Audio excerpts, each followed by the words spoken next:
परमेश्वर पिता और पुत्र पवित्र आत्मा के नाम से आप सबको अनुग्रह शांति मिले। आइए हम लोग आज के वचन मनन करेंगे और वह है दूसरा तिमोथी 2:3 और 4 वचन। साथ ही साथ 4 अध्याय का 7 और 8 वचन मनन करेंगे। दूसरा तिमोथी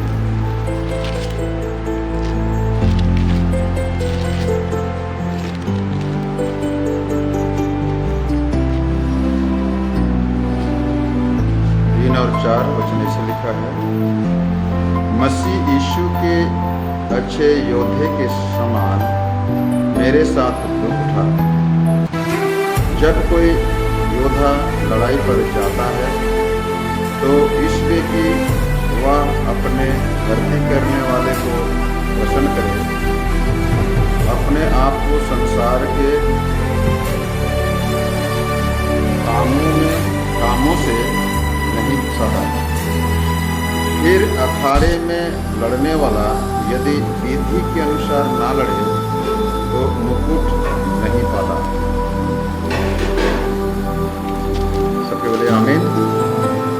आया और एक वचन पढ़ते हैं, 4 अध्याय का 7 और 8 वचन। मैं अच्छी कुश्ती लड़ चुका हूँ, मैंने अपनी दौड़ पूरी कर ली है, मैंने विश्वास की रखवाली की। भविष्य में मेरे लिए धर्म का मुकुट रखा हुआ है, जिसे प्रभु जो धर्मी और न्यायी है मुझे उस दिन देगा, और मुझे ही नहीं वरन उन सब को भी जो उसके प्रकट होने को प्रिय जानते हैं। सबके बोले आमीन। या सबके अपने खाने पर जाएंगे। हालेलुया। एक बार हमारे प्रभु के दास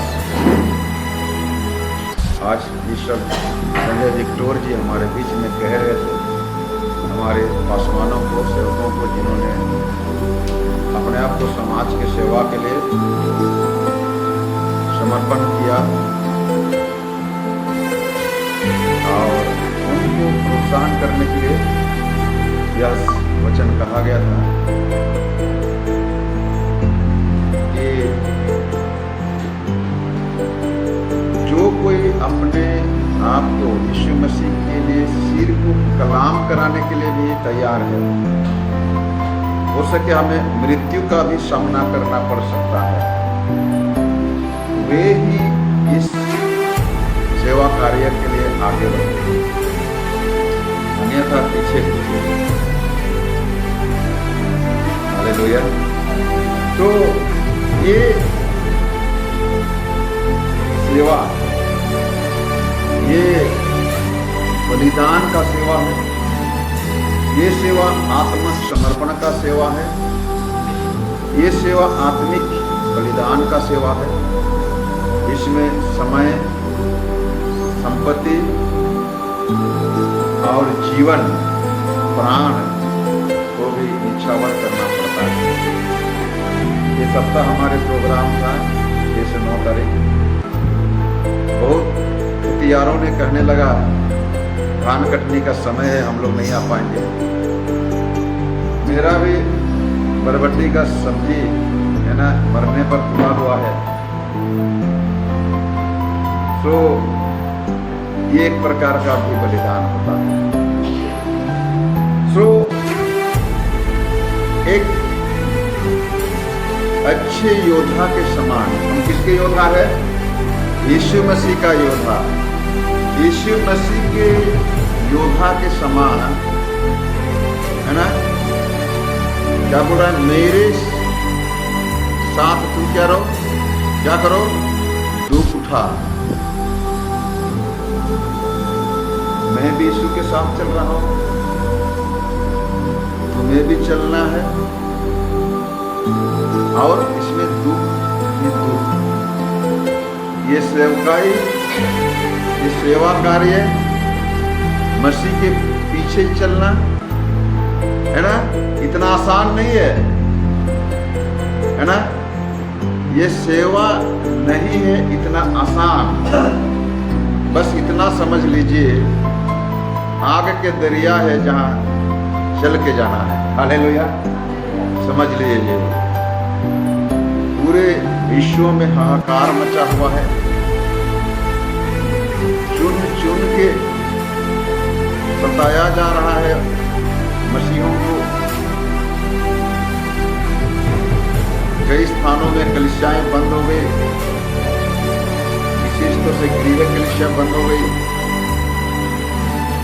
कई सेवकों को मौत के घाट उतार दिया, कई सेवकों को बंदी गृह में डाल दिया गया। विभिन्न प्रकार के दोषारोपण करते हुए, राजद्रोह करते हुए, राजद्रोह का दोष लगाते हुए कईयों को मौत के घाट उतार दिया गया। और कल हो ना हो हमारा भी और समय आ सकता है। इसलिए पौलुस तीमुथी को कहते हैं कि मेरे समान दुख था। यीशु मसीह अपने चेलों को कहा, चलो हम सब क्या करें, यरूशलेम को चले। तो उनके एक चेले कहने लगा, चलो हम भी उसके साथ मरने को चले। ये ठट्ठा करने के उद्देश्य से कहा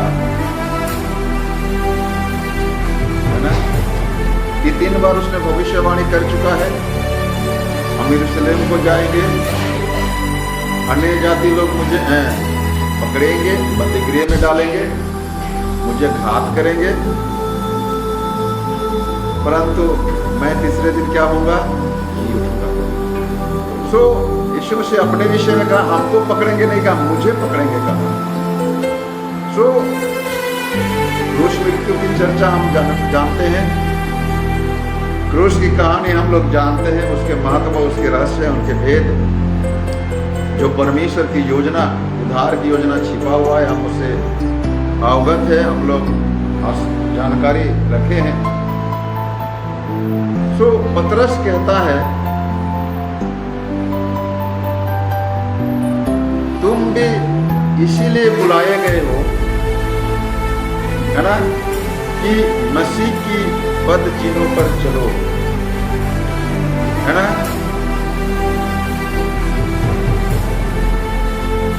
मसीह ने दुख उठाकर हमारे सामने एक आदर्श दे गया, ताकि हम उसके पद चिन्हों पर चले। हालेलुया। वो जो हमें रास्ता दिखाया, वो हमारे लिए आदर्श बन गया।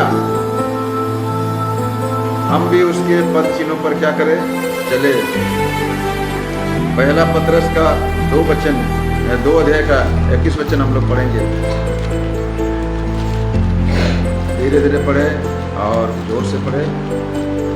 पहला पतरस 2 अध्याय का 21। शायद मेरे और तुम इसी के लिए बुलाए भी गए हो, और तुम इसी के लिए बुलाए भी गए हो, क्योंकि मसीह भी तुम्हारे लिए दुख उठाकर तुम्हें एक आदर्श दे। मसीह भी तुम्हारे लिए दुख उठाकर एक आदर्श दे गया है कि तुम भी उसके पद चिन्हों पर हम इसी के लिए बुलाए गए हैं, इस आराम करने के लिए नहीं, शौकीन वस्तु हासिल हो इसलिए नहीं। बहुतों का दोषारोपण लगाया जाता है, मसीह विरोधी लोग दोष लगा रहे हैं, मिथ्या आरोप लगा रहे हैं कि प्रलोभन दे दे के धर्मांतरण किया जा रहा है। आप लोगों को बताइए, आप लोगों को कितना पैसा मिला, आपका बैंक अकाउंट में कितना पैसा दिया गया जब मसीहा को ग्रहण किया क्या? जो लोग ऐसे दोषारोपण लगाते हैं, पहले दोष लगाने वालों के बैंक अकाउंट डिटेल्स चेक करना पड़ेगा, सचमुच प्रलोभन किया जा रहा है कि नहीं। और जब हमारे भाई लोग भी जो सताया जाता है, इस तरह के सवाल नहीं करते हैं, इस तरह का अपने आप को प्रस्तुत नहीं करते हैं, वरन घात होने वाले भेड़ के समान शांत रहकर सताव को सहने का प्रयत्न करते हैं, जिसको काउंटर कहा जाए। बाद प्रतिवाद में हमारे प्रभु के सेवक लोग, मसीह लोग अधिकतर नहीं पढ़ते हैं, नहीं करते हैं वाद विवाद, परंतु जैसे मसीह ने दुख उठाकर, है ना, हमारे लिए आदर्श बन गया, वैसे ही हमारे मसीह भाई लोग जिसको सताया जाता है, शांत होकर सहने का प्रयत्न करते हैं। परंतु जब कभी भी ऐसी सताहट की मुकदमा आता है,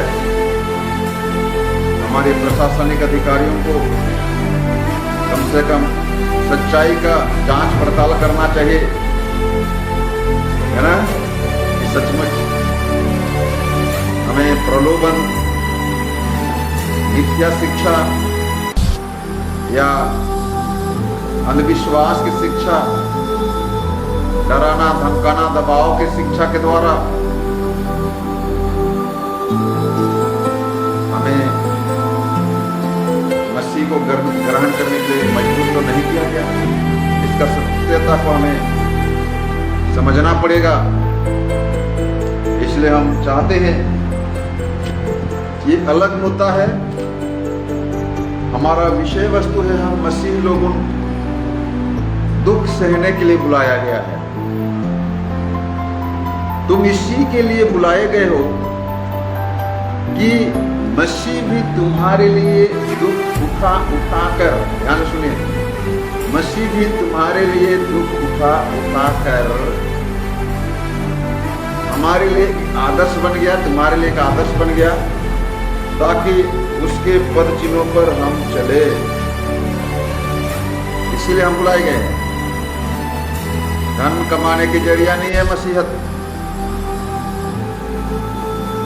आनंद ऐशो आराम का जरिया नहीं है। भले हमारे आनंद मसीह में बहुत बड़ा है। ये आनंद जो इस संसार में हमें मिल रहा है वो शायद छोटा ही है, क्षण भर के लिए है, भले ही मसीही में क्यों ना हो, लेकिन हमारा असली आनंद स्वर्गीय सिंहासन पर है, परमेश्वर के राज्य में है, अनंत जीवन में है।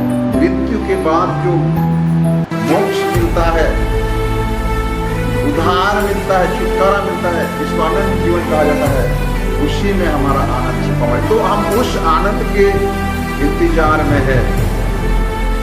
पौलुस कहता है, मैं अच्छी कुश्ती लड़ चुका हूं, मैं अपनी दौड़ पूरी कर ली है, मैंने अपने विश्वास की रक्षा की है। जिस विश्वास के तहत मैंने यीशु मसीह को उद्धारकर्ता ग्रहण किया, जिस विश्वास के साथ मैं मसीहत की दौड़ शुरू किया है, वह दौड़ मैंने पूरी कर ली है। मेरे लिए जीवन का मुकुट, यानी कि अनंत जीवन, अनंत आनंद शांति मेरे लिए रखा हुआ है। और जब वह प्रकट होगा, वह मुझे देंगे वह आनंद, वह शांति, वह चैन जो कभी खत्म होने वाला नहीं है। और सिर्फ मुझे ही नहीं, परंतु उनको भी जो उसके आने का दिन को, प्रकट होने का दिन को प्रिय जानते हैं, मतलब उसके लिए अपने आप को तैयार कर रहे। कौन जाएगा जी, है ना? वहाँ धूप ही धूप है, वहाँ ठंडा ही ठंडा है, वहाँ भूख ही भूख है, प्यास ही प्यास है, ना सोने का, ना खाने का, ना पीने का, ना आने जाने का सुविधा है। कौन जाएगा जी? ऐसे सोचकर हम कई बार इस संसार में कहीं बुलाया जाता है, कहीं जाने का होता है तो हम नकारते हैं। और ऐसे ही अगर मसीह के पीछे चलने के प्रति जो दुख है, जो कष्ट है, जो सताहट है, जो प्रतिकूल परिस्थिति का सामना करना पड़ता है, अगर उसको अप्रिय, उसको हम लोग नकारेंगे, उनको आप लोग अगर लापरवाह करेंगे, उनको अगर हम ध्यान देते हुए उसके आने का दिन को अगर हम लोग ठुकरा देंगे, मैं उनके पीछे चलने वाला नहीं हूं, मैं ये काम करने वाला नहीं हूं। हम लोग जहां तक कोशिश करते हैं उसके पीछे चलने वाले। मैं भी प्रवेश की सेवक होने के नाते आप लोगों को प्रोत्साहन करता हूं, करना चाहता हूं, किया करता हूं, ताकि आप लोग भी हम सब मिलकर उसके आने का दिन को प्रिय जाने ना बनके। कई बार हम लोग प्रभु के सेवा में आप लोगों को उत्साहित करते हैं, प्रोत्साहन करते हैं। अभी 4 दिन का मीटिंग में कलीसिया के लोग एक भी नजर नहीं आए, जब आसाम से, वेस्ट बंगाल से, छत्तीसगढ़ से, झारखंड से, उड़ीसा से, है ना। लेकिन दीपक के नीचे अंधेरा हो जाता है कभी, है ना। इसलिए हम चाहते हैं कि हमारे कलीसिया के लोग योगदान दें। कहीं हम लोग ऐसे लापरवाह करते हुए उसके कार्य को हम अप्रिय तो नहीं जानते, कहीं उसके काम जो हमें सौंपा गया है स्वर्ग की यात्रा में, मार्ग, सत्य और जीवन की यात्रा में, ये जो हम लोग कार्य कर रहे हैं, समाचार प्रचार का कार्य, प्रार्थना सभा, तालीम के कार्य, है ना, ये भी एक हिस्सा है। नहीं करने भी से चलेगा। आप लोगों को खाली नहीं, हमारे डायसिस के भी करीब 28 लोग, है ना, अप्रिय जाना, नहीं जाने से भी चलेगा ऐसे सोचकर कई लोग नहीं आए। आने का वायदा किया था लेकिन नहीं आए। तो कहीं हम उनके प्रकट होने का दिन को नकार तो नहीं रहे, कहीं हम संसार, शैतान, शरीर के कामों में अभी भी उलझे हुए तो नहीं है। यहाँ पर लिखा हुआ है, जो योद्धा होता है ना, अपने नियुक्त करने वाले को क्या करता है, प्रसन्न करने के लिए संसार के कामों में क्या करता है, नहीं फंसाता है। ध्यान रखिए, हमारे नियुक्त करने वाले कौन है, हमें किसने चुना है। यूहन्ना की किताब 15 अध्याय के 16 वचन लिखा है, तूने मुझे नहीं चुना परंतु मैंने तुझे चुना है, इसलिए कि तुम बहुतायत का फल लाओ। धीरे धीरे इतवार को आके हालेलुया, धन्यवाद, स्तुति करके 2 घंटा, है ना, 10-20 रुपया दान दक्षिणा दे के चले गए। इतने ही काफी नहीं है, हमको आत्मा जीतना है। हर साल 5,000 लोगों को हम लोग सुसमाचार सुनाते हैं। सुनाना हमारा काम है, विश्वास करना उसका काम है, या कोई जोर जबरदस्ती, दबाव के साथ, प्रलोभन के साथ मसीहत में लाने का ये नहीं है। लोग विश्वास करेंगे, ग्रहण करेंगे, विश्वास नहीं करेंगे, नहीं ग्रहण करेंगे। लेकिन आपका और हमारा जिम्मेदारी बनता है, कम से कम उनको प्रोत्साहन किया करें, उनको सहायता किया करें, उनको जो भी जरूरत है हम उसके लिए रास्ता निकालने की प्रयत्न करें। यही सेवा भावना से ही लोग मसीह के पीछे आते हैं। यही सेवा भावना जो प्रकट होता है, उसी के बलबूते पर ही लोग मसीह को अपना उद्धारकर्ता ग्रहण करते हैं। सो किसने हमें चुना है? यीशु मसीह ने कहा, तुमने मुझे नहीं चुना, मैंने तुझे चुना। हमारे कलीसिया में किसी को आराधना के लिए, किसी को बजाने के लिए, किसी को गाने के लिए, किसी को सेक्रेटरी, किसी को प्रेसिडेंट, किसी को, है ना, कोषाध्यक्ष, किसी को और भी विभिन्न प्रकार के जिम्मेदारी से नवाजा गया है, जिम्मेदारी दिया गया है, ताकि हम क्या करें, मिलजुल कर उसके लिए फल लाए, नए आत्माओं को, नए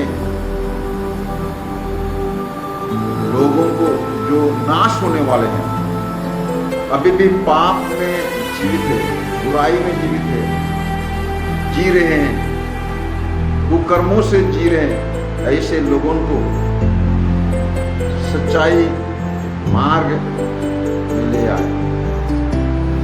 हालेलुया। सो हमारे जिम्मेदारी क्या है? लोगों को सेवा पहुंचाना, सुसमाचार पहुंचाना, सेवा पहुंचाना। अतः अभी हमें समझ लेना चाहिए कि हम क्या है, सबके सब योद्धा है। क्या है? युद्ध में है, आत्मिक युद्ध। हमारे युद्ध किसके साथ है? मांस और लहू के साथ है, किसी मनुष्य से नहीं है। इसलिए हम मसीह लोगों को कोई मारे, पीटे, है ना, थप्पड़ मारे, मुक्का मारे, लात मारे, आराधनालय को तोड़ फोड़ डाले, है ना, हम कोशिश करते हैं उससे ना लड़े। हमारे बीच में कई संगठन है, बोलते हैं आप भी प्रतिवाद करो, आप भी जवाब दो, है ना, लेकिन बहुतों का कहना है मसीह का ऐसे, है ना, शिक्षा नहीं है, मसीहत का ऐसे शिक्षा नहीं है। सो जो भी है, हम मसीह के साथ दुख उठाने के लिए यहाँ पर तैयार है, आए हुए हैं। अतः यहाँ पर लिखा है कि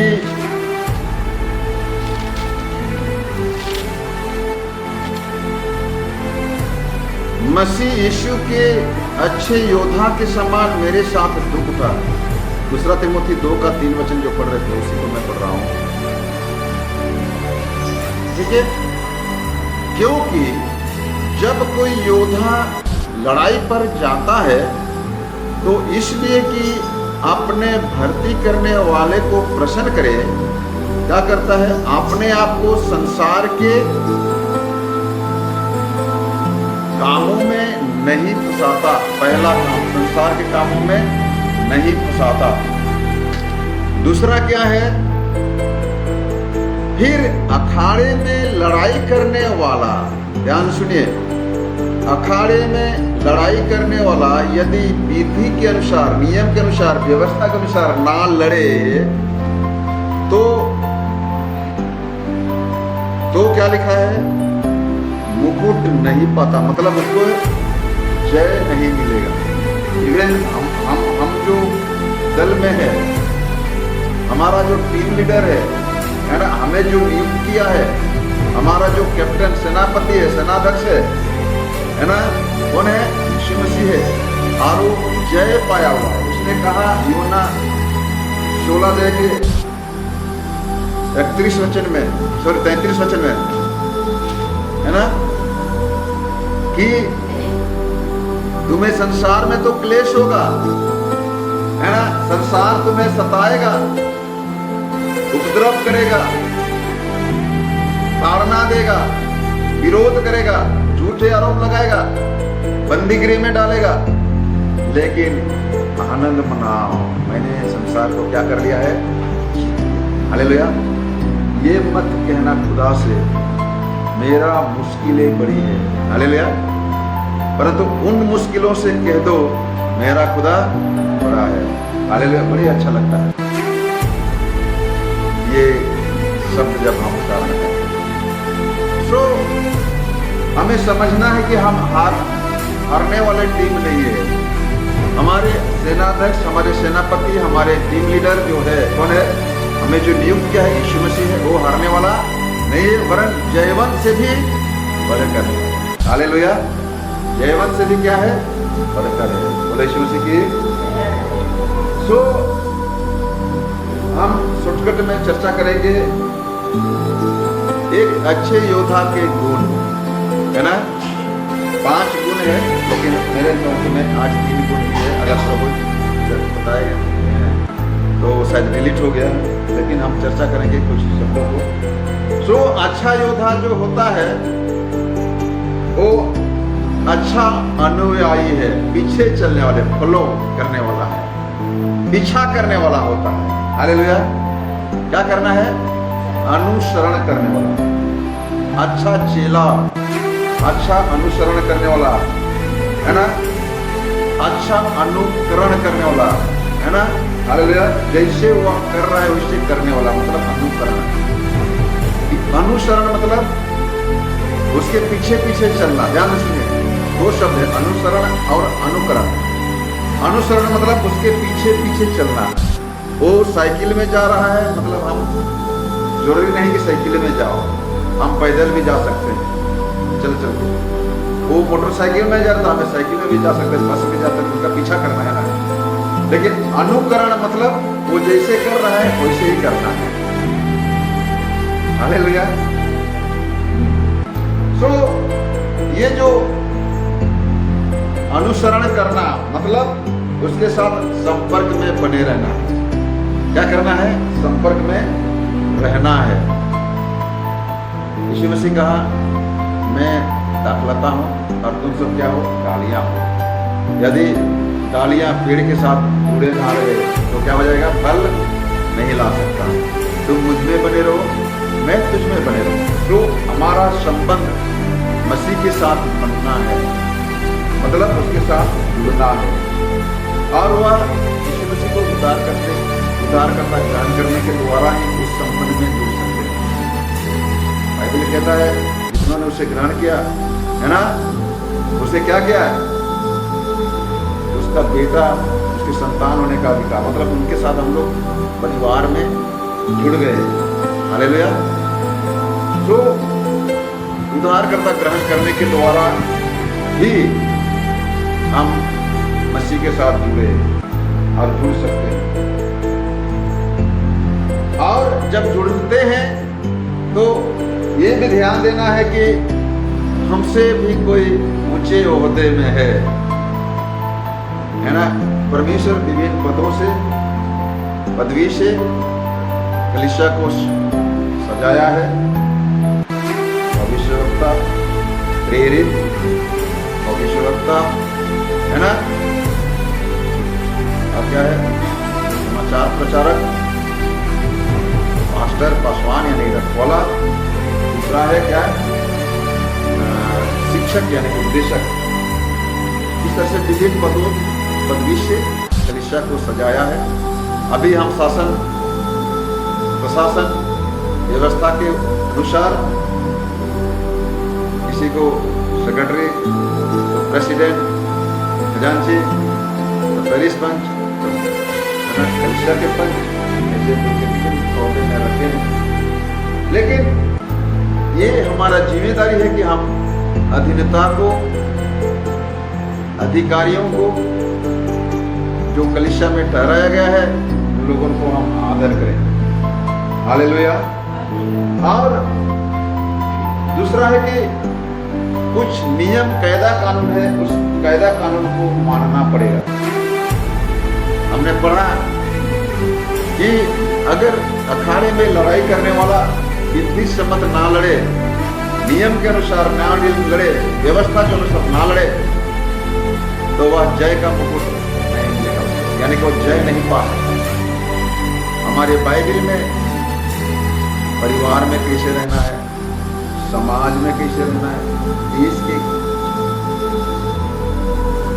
कैसे रहना है। कहीं हम समाज के विरोध, कहीं पर परिवार के विरोध, बुरा परिवार के विरोध काम किया, उनके समाज के विरोध काम किया, अंत में कहता है मैं अपने पिता और परमेश्वर के विरोध में काम किया है ना। तो परिवार के विरोध हो, समाज का विरोध हो, मतलब देश के प्रति भी विरोध हो, और वो परमेश्वर के प्रति भी विरोध का काम होगा। तो हमको व्यवस्था के विरोध में काम करना नहीं है। कौन सा व्यवस्था? जो हमारे बाइबल के आधार पर है। अगर इसमें सिर्फ मसीही बनने का व्यवस्था नहीं, परिवार को कैसे चलाना है, समाज को कैसे चलाना है, देश को कैसे चलाना है, संस्था को कैसे चलाना है। संस्था मतलब जो हम कार्य करते हैं, नौकरी करते हैं, स्कूल हो, कॉलेज हो, हॉस्पिटल हो, या तो विभिन्न सरकारी या बेसरकारी कार्यालय हो, उसमें भी जो व्यवस्था है कहीं ना कहीं धार्मिक पुस्तकों की व्यवस्था से ही तो हालेलुया। सो जब हम उसके इच्छा को इनकार करते हैं, मैंने कई बार हम लोगों ने कहा है कि चलो हम ये प्रोग्राम करते हैं, चलो ये प्रोग्राम में आओ, ये मेरा इच्छा नहीं है। किसका इच्छा होता है? वो ईश्वर का इच्छा होता है। हालेलुया। तो आप लोग अगर पासवान की बात को अगर नकारते हैं, मतलब किसको नकारते हैं? परमेश्वर को नकारते हैं, परमेश्वर को इनकार करते हैं, है ना। पौलुस कहते हैं परमेश्वर हमसे द्वारा क्या करता है? निवेदन करता है। हम मसीह के राजदूत हैं, है ना। हम मसीह के क्या है? राजदूत है। और मानो परमेश्वर ने हमारे द्वारा क्या करता है? निवेदन करता है, हमसे होकर निवेदन करता है कि हम परमेश्वर से क्या करें? मेल मिलाप करें। ये तो गैर मसीहियों के लिए, लेकिन हम मसीह मांगे तो परमेश्वर ही निवेदन करता है अपने अगुवे के द्वारा, अपने सेवक के द्वारा। वो पासवान हो सकता है, पादरी हो सकता है, आप लोग भी अगुवा हो सकते हैं, है ना। अगर परमेश्वर की इच्छा के अनुसार हम लोग बोल रहे हैं, मतलब परमेश्वर बोल रहा है। और अगर हम उसको नकारते हैं, मतलब कहीं ना कहीं परमेश्वर के इनकार तो नहीं कर रहे हैं। और ऐसे करने से हम क्या हो जाएंगे? हमारे नियुक्त करने वालों के प्रति गद्दारी हो जाएंगे, विश्वासघात हो जाएगा, अविश्वास हो जाएगा, देशद्रोह का, है ना। हम लोग कौन सा देश का काम कर रहे हैं? परमेश्वर का, है ना, परमेश्वर के राज का काम कर रहे हैं। तो उस देश का विरोध में काम करेंगे तो उसके राजद्रोह, देशद्रोह बन जाएंगे। हालेलुया। बोलिए शास्त्री। तो जो अच्छा योद्धा होता है वह विश्वास योग्य होता है। क्या होता है? सबके बोले। जो अच्छा योद्धा होता है क्या होता है? वो विश्वास योग्य होता है। और एक विश्वास योग्य व्यक्ति के पास क्या होता है? धीरज होता है, धैर्य, है ना। 3 वचन में क्या लिखा देखिए? मेरे साथ दुख उठा। दुख उठाना मतलब धीरज का काम। हम लोग दर्द होता है, व्यथा होता है, हॉस्पिटल जाते हैं, जब तक हॉस्पिटल नहीं पहुंचे, दवा नहीं खाए, दवा का असर नहीं हुआ, तब तक काम क्या होते हैं? डॉक्टर बोलते हैं 2 घंटे के बाद असर करेगा, व्यथा तो कल तक रहेगा भैया, फिर भी हम ये दवा खा रहे हैं, असर होगा तो होगा, नहीं होगा हमको पता। कभी कभी अभी तो हॉस्पिटल टाइम से खुलता रहा और टाइम से ही दवा मिलता रहा, है ना। अभी क्या है, जगह जगह में मेडिकल स्टोर में कम से कम 12 घंटा मेडिसिन मिलता है, दवा मिलता है।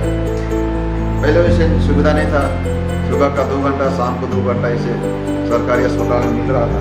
अभी तो सोचो सुबह से शाम तक मेडिसिन, दवा मिलता है, तो बर्दाश्त करने की ज़्यादा समय नहीं लगता है।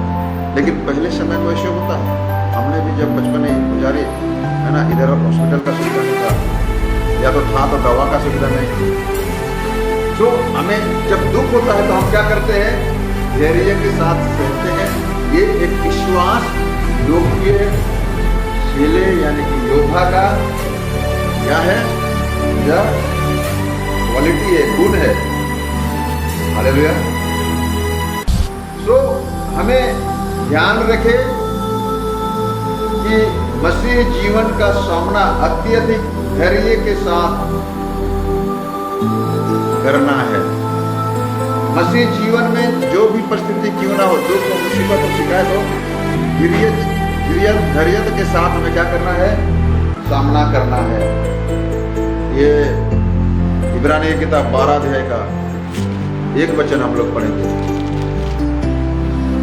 ऐसे लिखा है, इस कारण जबकि गवाहों का ऐसा बड़ी बादल हमको घेरे हुए हैं, तो आओ हर एक रोकने वाली वस्तु और उलझाने वाले पाप को दूर करके यह दौड़ जिसमें हमें दौड़ना है धीरज से दौड़े। हालेलुया। क्या करना है? हमें धीरज से दौड़ना है। तो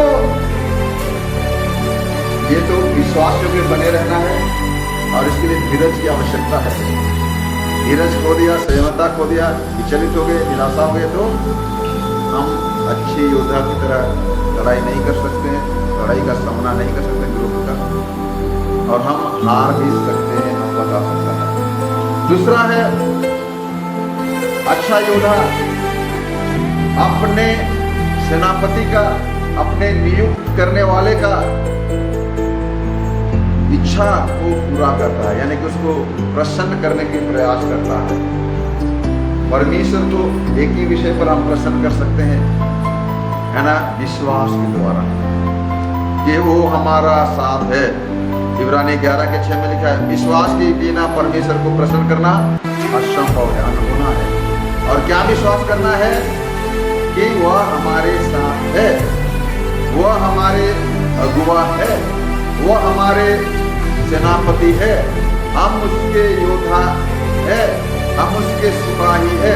इस बात को आपको क्या करना पड़ेगा? विश्वास करना पड़ेगा। ऐसे करने से हम उसको क्या करेंगे? प्रसन्न कर सकते हैं। और यही हमारे परमेश्वर की इच्छा को प्रसन्न करने का, जानने का इरादा है। अभी अच्छा प्रभु के दास ने शिक्षा दिया कल के दिन, परसों के दिन, कि परमेश्वर की इच्छा को अनुभव से मालूम करते जाओ। हालेलुया। और यीशु मसीह की अच्छा सैनिक जानता है कि सेना में उसके प्रदर्शन में क्या बाधा डालने वाली वस्तु है। हमारे जीवन में क्या रोड़ा बन रहा है? मेरे लिए अभी तो ये रोड़ा का कारण बन गया है ना, बरबट्टी का सब्जी लगाना, बगीचा लगाना, लेकिन मैंने उसको दूर किया। चलो प्रभु संभाले, जो भी है प्रभु संभालेगा। अभी तक जिंदा है, मरा नहीं है ना। तो हमें समझना है कि कौन ऐसी वस्तु है जो हमें रुकावट के कारण बनता है। ऐसे है ना, बादल जो हमें विचलित करता है। क्या लिखा है यहाँ पर? उलझाने वाले पाप को, यहाँ साफ साफ लिखा है, गवाहों का बादल, यानी कि हमारे पास गवाह का भरपूर है, यानी कि परमेश्वर हमारे जीवन में भरपूर मात्रा में कार्य करता है। परमेश्वर हमारे जीवन में कार्य करेगा तभी ना हम उसके विषय में गवाही देंगे। सो ये भरपूर है, आप उसको हासिल करने की प्रयत्न करो, अनुभव करने की प्रयत्न करो।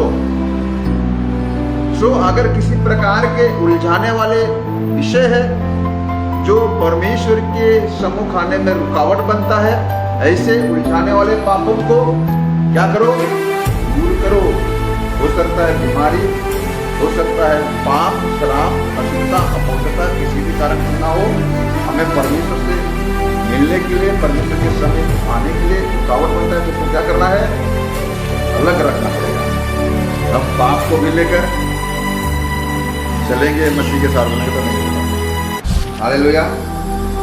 तो अच्छा सैनिक अपने वरिष्ठ, यानी कि क्या करेंगे? अपने अगुवे को, सेनापति को, नियुक्त करने वाले को प्रसन्न करना चाहता है और जानता है, और उसके लिए कुछ भी करना पड़ता है। हालेलुया।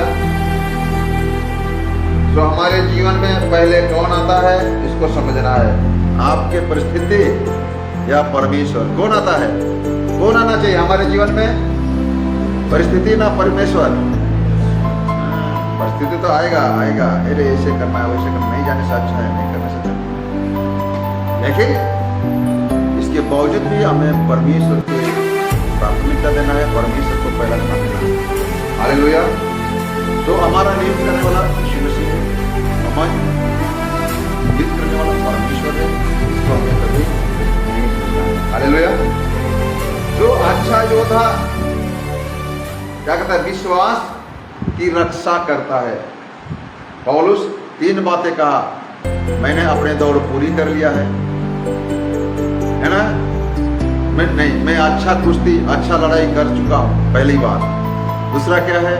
मैं अच्छा दौड़ पूरी कर चुका हूं। तीसरा क्या बोलता है, मैं विश्वास की रक्षा की है। जैसे कि हमने 4 अध्याय के साथ में तो हमें जो भी वस्तु, हमें जो भी जिम्मेदारी, जो भी दायित्व दिया गया है, हमें उसको पूरा करना है। जैसे पिताजी इसको मालूम है उनको डिपार्टमेंट में क्या क्या जिम्मेदारी मिला है, हमें भी वही जिम्मेदारी मिला है, हमें भी उसको विश्वास योग्यता के साथ में बना के रखना है। हालेलुया। वह अच्छा काम करने के लिए दृढ़ संकल्प होना चाहिए। अपने नियुक्त करने वाले के अपमान के लिए या तो निंदा करने के कारण नहीं होना चाहिए। हालेलुया। हमें ध्यान देना चाहिए कि कहीं हमारे परमेश्वर का तो निंदा तो नहीं हो रहा है। रोमियों की पत्री में लिखा है, तुम्हारे कारण अन्य जातियों में मेरी निंदा हो रही है। तुम्हारे चाल चलन, तुम्हारे स्वभाव, तुम्हारे बोली वचन, तुम्हारे काम के द्वारा लोग मेरे क्या कर रहे हैं, निंदा कर रहे हैं। हालेलुया। रोमियों की पत्री में हम लोग पाते हैं शायद 2 अध्याय के 24 वचन।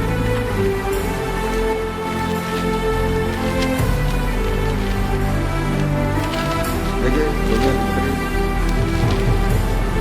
हाँ, क्योंकि तुम्हारे कारण अन्य जातियों में परमेश्वर के नाम की निंदा की जाती है। कहीं हमारे काम का कारण मसीह का निंदा तो नहीं हो रहा है। कैसे? एक समय बहुत खुश होते थे कि चलो इस एलीशा के द्वारा इस जाति के लोग, है ना, सुधर गया, फलाना लोग सुधर गया, उनका लोग सुधर, है ना। अभी कई लोगों के बीच में ये वही जिंदगी चालू हो गया, पुराने जिंदगी अच्छा सुधरा था जी, लेकिन अभी वो लोग और बदला गए। तो वो बदनाम नहीं हो रहे हैं। कौन बदनाम हो रहा है? परमेश्वर, है ना, परमेश्वर निंदा हो रहा है कहीं हमारे जीवन के द्वारा। ये तो ऐसे नहीं हो रहा है, ध्यान देना। हालेलुया। तीसरा नंबर बात है, जो अच्छा योद्धा होता है अपने नियुक्त करने वाले, अपने सेनापति, सेनाध्यक्ष का आवाज को क्या करता है, पहचानता है। यीशु मसीह के है, अच्छा चरवाहा मैं हूँ, अच्छा अगुआ मैं हूँ, अच्छा सेनापति मैं हूँ, और मेरे भेड़े मेरे आवाज सुनती है, और मेरे भेड़े मेरे आवाज को क्या करते हैं, पहचानते हैं। आपको पहचानना पड़ेगा ये आवाज किसका है, शरीर का है, शैतान का है, संसार का है, या तो परमेश्वर का है। हालेलुया। एक तरफ परमेश्वर, दूसरा तरफ संसार, शैतान, शरीर। समझ लीजिए, एक तरफ कितने व्यक्ति है, 3 व्यक्ति, दूसरा तरफ कितने व्यक्ति है, परमेश्वर है। हालांकि परमेश्वर 3 व्यक्ति होते हैं, परमेश्वर पिता, परमेश्वर यीशु मसीह, पुत्र यीशु मसीह, पवित्र आत्मा, लेकिन तीनों मिलकर एक है। तो हम लोग एक परमेश्वर हो, लेकिन इधर कितने हैं, संसार, शैतान, शरीर, है ना। ध्यान दीजिए। तो हमको समझना है परमेश्वर की आवाज। कई बार परमेश्वर अपने भक्तों के द्वारा होता है, पासवान के द्वारा होता है, मैं कई बार होता हूँ। तो समझना पड़ेगा इसको कि परमेश्वर की आवाज है। हालेलुया। तो आवाज सुनने के बाद, पहचानने के बाद, मेरे स्वामी, मेरे नियुक्त करने वाले मुझे बुला रहा है, मेरे को जाना पड़ेगा। ध्यान से सुनिए। अभी लक्ष्मण भाई कितना दिन का छुट्टी में आए थे, 20 तारीख तक उम्मीद था रहने का, लेकिन आपातकालीन परिस्थिति में उनको बुला लिया गया। शायद मिलिट्री वाले की बात कर रहा हूँ, है ना। किसी भी काम क्यों ना उसको जाना पड़ा। हो सके शादी एंजॉय करेंगे, है ना, शादी अटेंड करेंगे, ये करेंगे, वो करेंगे, ये करेंगे, व्यवस्था योजना सुना के आए होंगे 1 महीना का, लेकिन 15 दिन के बाद आओ बोला तो जाना पड़ेगा। आदम और हवा ने परमेश्वर की आवाज को पहचाने, है ना, और जब तक पाप नहीं किया था, उन्होंने उनके आवाज को पहचान कर उतावली से, प्रोत्साहन से, उत्साह से, जोश से, आनंद से मेरा स्वामी आ गया, मेरा पिता आ गया, मेरा सृष्टिकर्ता आ गया, मेरा पालन करता आ गया, उनके दौड़ दौड़ के जाते थे।